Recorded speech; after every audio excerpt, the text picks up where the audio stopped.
And then how do we get from that to Matt Pruitt, where he's leading, organizing on almost 20 BFRO expeditions. He's involved with the NAWAC as a board member.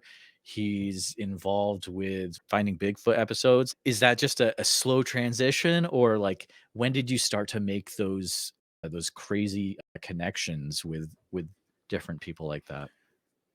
Again, I think that there's no real proxy for curiosity. And if you're curious enough, you'll just keep chasing. You're always foraging for information. And through Mm, that, like you're making connections and making friendships because the people you're meeting, if they're insanely curious about the Sasquatch too, they're also foraging for information. So it's like an exchange. There's a transaction of information that occurs. And so I had the story, I try to make a long story short. So there was another website that was primarily looking at reports from like Texas and Louisiana and some of those coastal regions. okay. And there was a gentleman there who had posted a track that was part of a track line, but one particular track where it crossed a two-track dirt road was fairly clear, and talked about this family saw this thing cross their property, and when they saw where it had crossed, essentially came out the next day in the morning once the sun had come up, because they saw it in the evening, and this track was there and it was in North Georgia.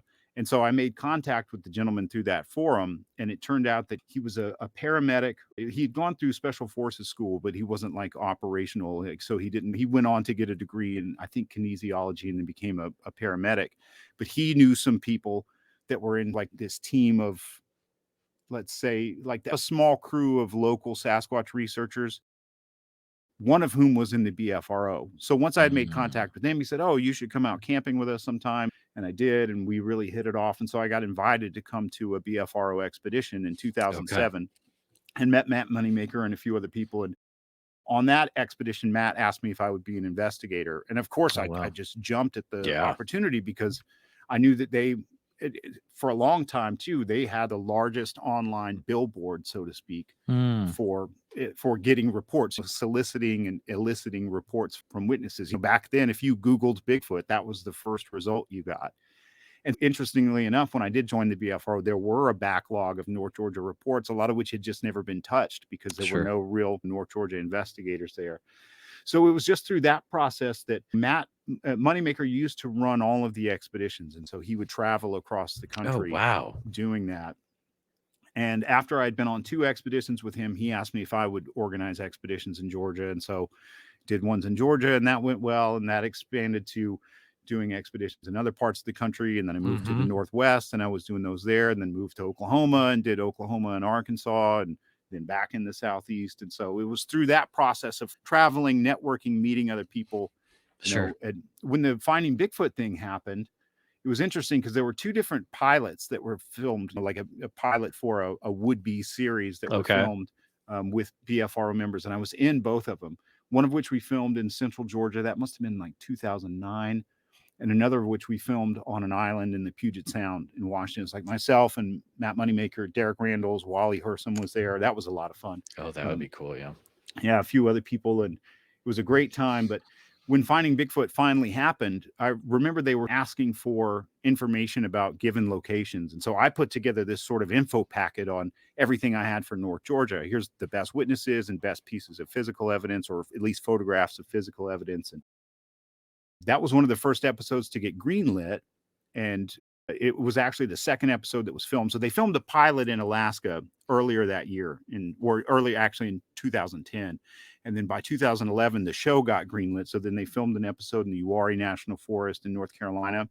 And then we filmed one in North Georgia. And it was really to Matt Moneymaker's credit and Cliff Barrickman's credit, because I met Cliff and Bobo about a year or two prior, that I'd provided all this information and I'd grown up there.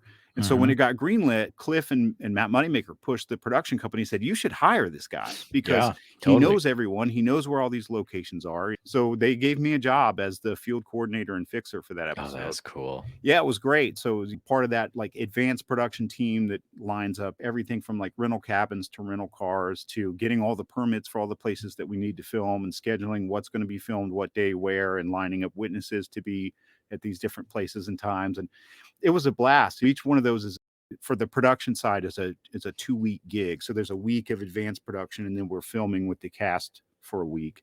Okay. And it was a lot of fun. It was very stressful. I'm sure you've heard Cliff and Bobo talk about that first season, because it would be wheels up at 8 a.m. and it would get done filming like 4:30 a.m. And it was that way every day, Yeah. just super long days. And I remember after that first one, I was like, oh man, I don't know if I want to do that again, because I'm just, I'm a Sasquatch researcher. I'm not Yeah. like a TV production guy. And then Sure.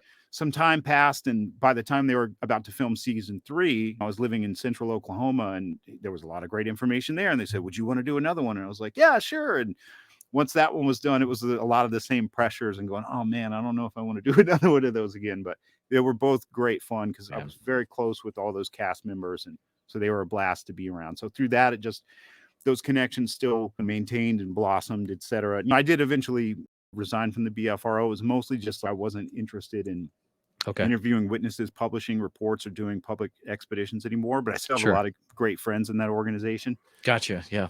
And I was always interested in what the North American Wood Ape Conservancy was doing. I had met a couple of their members years prior, and then they had eventually talked about potentially expanding into other areas outside of the U.S. interior highlands, like outside of the Ouachitas. And so I applied in 2016 and joined, and was invited to go to Area X by Daryl Collier, and I was just amazed. I genuinely strongly believe that what they're doing is the strongest effort that's ever been made in the history of this subject to conclusively resolve this mystery. And I've been there, I guess, now for almost 6 years, and have loved every minute of it, and eat that up. But yeah, with the podcast too, Cliff and Bobo and I spend a lot of time together, and Cliff's like a brother to me. He's one of my closest friends. And so that's awesome.